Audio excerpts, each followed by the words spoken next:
Welcome back. Bulletin کا باقاعدہ آغاز کریں اور سب سے پہلے آپ کو بتائیں کہ سیف علی کی ون ڈے سیریز کھیلنے کے لیے جنوبی افریقہ کی کرکٹ ٹیم لاہور پہنچ گئی ہے۔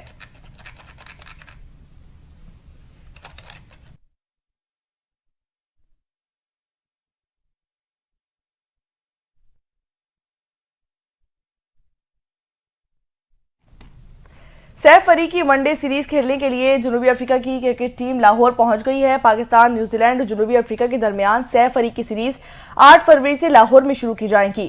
سیریز کھیلنے کے لیے جنوبی افریقہ کی ٹیم براستہ دبئی نجی ایئر لائن سے لاہور پہنچ گئی، جسے سخت سیکیورٹی کے حصار میں نجی ہوٹل میں پہنچایا گیا۔ جنوبی افریقہ کی ٹیم آج مکمل آرام کرے گی اور کل سے پریکٹس سیشن کا آغاز کرے گی۔ نیوزی لینڈ کی کرکٹ ٹیم پہلے ہی لاہور پہنچ چکی ہے۔ سیف علی کی سیریز کی افتتاحی میچ میں پاکستان ٹیم ہفتے کو نیوزی لینڈ سے قذافی اسٹیڈیم میں مقابلہ کرے گی۔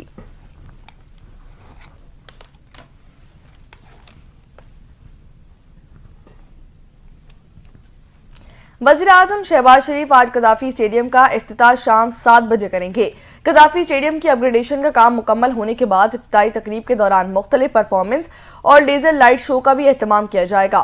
کرکٹ بورڈ کے chairman Mohsin Naqvi Gaddafi stadium کی تعمیر میں شامل 1000 ورکرز کو دن 1 بجے ظہرانہ بھی دیں گے۔ چیمپئنز ٹرافی کے لیے قومی کرکٹ ٹیم کی کٹ کی رونمائی بھی کی جائے گی۔ پاکستان میں ہونے والی سہ ملکی سیریز کل سے 14 فروری تک کھیلی جائیں گی۔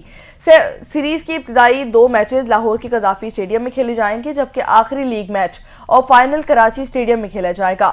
پاکستان اور نیوزی لینڈ کے درمیان سیریز کا پہلا میچ کل قذافی اسٹیڈیم میں ہوگا۔ دوسرا میچ 10 فروری کو نیوزی لینڈ اور جنوبی افریقہ کے درمیان کھیلا جائے گا۔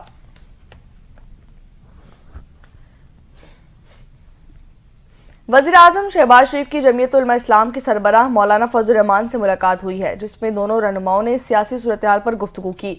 وزیر اعظم پاکستان شہباز شریف نے جمعیت علماء اسلام فے کے سربراہ مولانا فضل الرحمان سے اسلام آباد میں ان کی رہائش گاہ پر ملاقات کی ہے۔ ملاقات کے دوران وفاقی وزراء عطا طاہر اور احسن اقبال بھی موجود تھے، جبکہ مولانا عبدالغفور حیدری، عطا الرحمان، اسد محمود اور اسلم غوری بھی ملاقات میں شریک ہوئے۔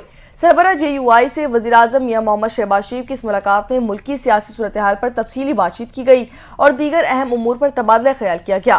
وزیر اعظم شہباز شریف نے مولانا فضل الرحمان کی تیمارداری کی اور ان کی صحت کی دعا کی۔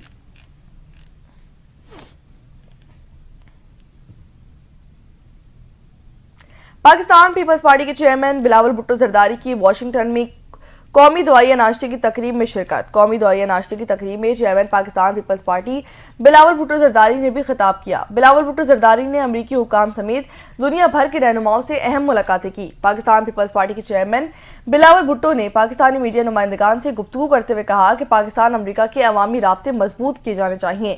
مذہب کو تقسیم کرنے کے بجائے متحد ہو کر اس کے لیے استعمال کیا جانا چاہیے۔ واشنگٹن میں نیشنل پریئر بریک فاسٹ میں تقریب سے خطاب میں بلاول بھٹو نے کہا کہ پریئر بریک فاسٹ بین المذاہب ہم آہنگی کا ایک بہت اچھا موقع ہے۔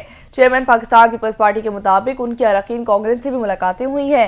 اب وہ وزیر خارجہ نہیں رہے ہیں۔ تمام ملاقاتیں ذاتی حیثیت میں کی گئی ہیں۔ انہوں نے مزید بتایا کہ صدر ٹرمپ نے تقریب میں شرکت کی، دنیا بھر سے لوگ شریک ہوئے۔ انہوں نے اختتامی خطاب میں کہا کہ بلاول بھٹو کا مزید کہنا تھا کہ لوگوں کے ساتھ برابر کی سطح پر برتاؤ کرنا چاہیے۔ ہر مسلمان حضرت عیسیٰ علیہ السلام کا ماننے والا ہے۔ یہ قومی دعائیہ تقریب نہیں، عالمی دعائیہ تقریب ہے۔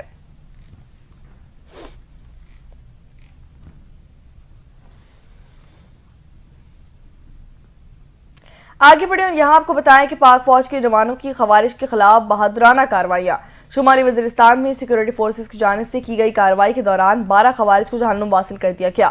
پاک فوج کے تعلقات عامہ شعبہ آئی ایس پی آر کے مطابق بیان میں کہا گیا کہ کارروائی کے دوران فائرنگ کے تبادلے میں لانس نائک محمد ابراہیم شہید کر دیے گئے ہیں۔ آئی ایس پی آر کا مزید بتانا ہے کہ ہلاک ہونے والے خوارج سے اسلحہ اور گولہ بارود بھی برآمد کر لیا گیا۔ خوارج سیکیورٹی فورسز اور شہریوں پر حملے میں ملوث تھے۔ آئی ایس پی آر کے مطابق بہادر جوانوں کی قربانیاں ہمارے عزم کو مزید تقویت دیتی ہیں اور سیکیورٹی فورسز ملک سے دہشت گردی کے خاتمے کے لیے پرعزم ہیں۔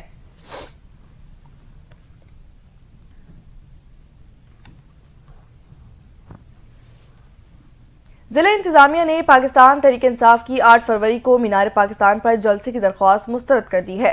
ضلع انتظامیہ نے ضلع انٹیلیجنس کی سفارشات پر پاکستان تحریک انصاف کو 8 فروری کو جلسے کی اجازت دینے سے انکار کر دیا اور درخواست مسترد کر کے تحریک انصاف کی قیادت کو بھی آگاہ کر دیا گیا ہے۔ ڈپٹی کمشنر نے کہا ہے کہ لاہور میں اہم شخصیات اور مختلف پروگرام کی سیکیورٹی کے مسائل ہیں۔ ڈسٹرکٹ انٹیلیجنس کی سفارشات پر پاکستان تحریک انصاف کی جانب سے جلسے کی اجازت کو مسترد کر دیا جاتا ہے۔ انٹیلیجنس کمیٹی نے سفارش کی ہے کہ ماضی میں پاکستان تحریک انصاف کی جانب سے ایس او پیز کی خلاف ورزیاں بھی سامنے آئی ہیں۔ غیر ملکی شخصیات کی لاہور آمد اور مختلف پروگرام کے باعث سیکیورٹی کی حفاظت پر مامور ہیں۔ انٹیلیجنس کمیٹی نے یہ بھی کہا ہے کہ سیم ملکی کرکٹ سیریز اور غیر ملکی اہم شخصیات کی تحفظات کے لیے فوج اور رینجرز کی خدمات بھی لی گئی ہیں۔ سیکیورٹی وجوہات اور سیکیورٹی خطرات کی وجہ سے پاکستان تحریک انصاف کو جلسے کی اجازت نہیں دی جا سکتی۔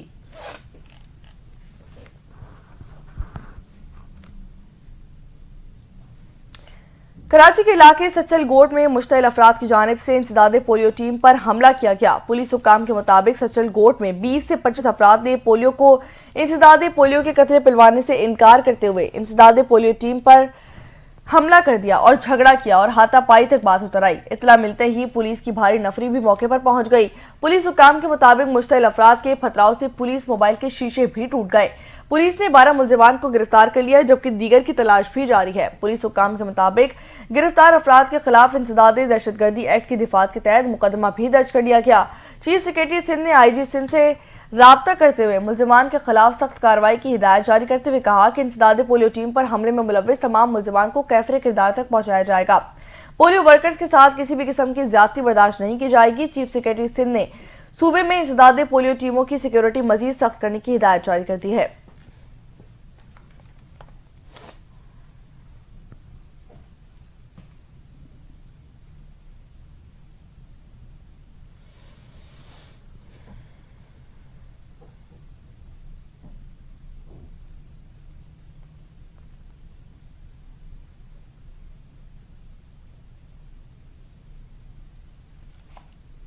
سفارتی تعلقات میں کشیدگی کے بعد برطانیہ نے روسی سفارتکار کو ملک بدر کر دیا ہے۔ برطانوی وزیر خارجہ کے مطابق کارروائی روس کی جانب سے برطانوی سفارتکاری کی بے دخلی کے جواب میں کی گئی ہے۔ برطانوی میڈیا کے مطابق روس نے برطانوی سفارتکار کو جاسوسی کے الزام پر ملک چھوڑنے کا حکم جاری کر دیا ہے۔ میڈیا رپورٹس کے مطابق روس کی جانب سے مزید کارروائی کو اشتعال انگیز سمجھا جائے گا۔ برطانوی وزیر خارجہ کے مطابق قومی سلامتی کے تحفظ پر سمجھوتہ نہیں کیا جائے گا۔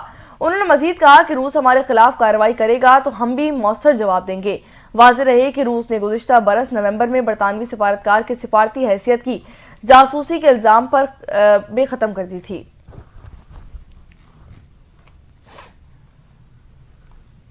امریکی وزیر خارجہ مارکو روبیو نے G20 سمٹ میں شرکت نہ کرنے کا اعلان کر دیا ہے۔ غیر ملکی میڈیا کی رپورٹس کے مطابق G20 وزراء خارجہ کا اجلاس جنوبی افریقہ میں 20 فروری سے شروع کیا جا رہا تھا۔ امریکی وزیر خارجہ مارکو روبیو نے کہا ہے کہ جنوبی افریقہ نجی املاک ضبط کر کے برا کام کر رہا ہے۔ جنوبی افریقہ مساوات اور پائیدار ترقی کے نام پر G20 کا استعمال کر رہا ہے۔ مارکو روبیو نے کہا کہ میرا کام امریکی مفادات کو آگے بڑھانا ہے۔ میرا کام امریکی ٹیکس کا پیسہ ضائع کرنا نہیں اور نہ ہی امریکہ دشمنی کو بڑھانا ہے۔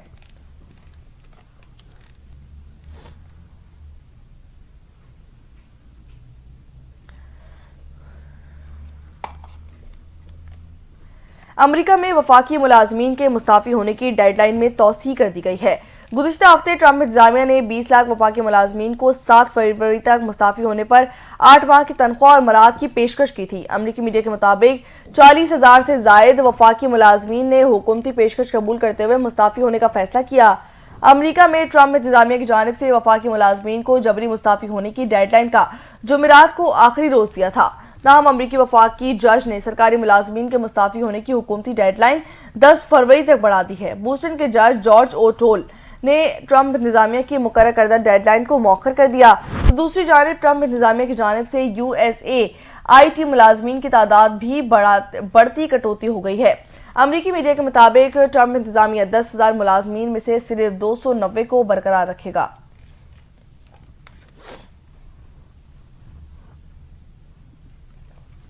انٹرنیشنل کرکٹ کونسل نے جنوری 2025 کے لیے means player of the month award کی نامزدگیوں کا اعلان کر دیا ہے۔ ICC کی جانب سے پلیئر آف دی منتھ کی نامزدگیوں میں 3 اسپنر شامل کر دیے گئے ہیں۔